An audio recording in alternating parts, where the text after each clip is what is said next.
Determine the backset by measuring the distance between the center of the crossbore hole to the edge of your door. The deadbolt, J, has a default setting of 2 3/4 inches, 70 millimeters.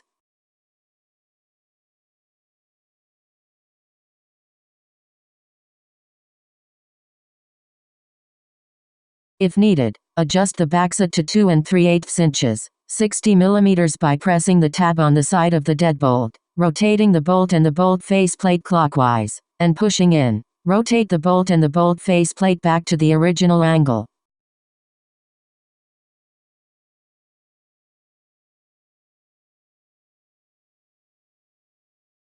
Extend the bolt by inserting a Phillips head screwdriver into the cam slot. Turn 90 degrees towards the faceplate.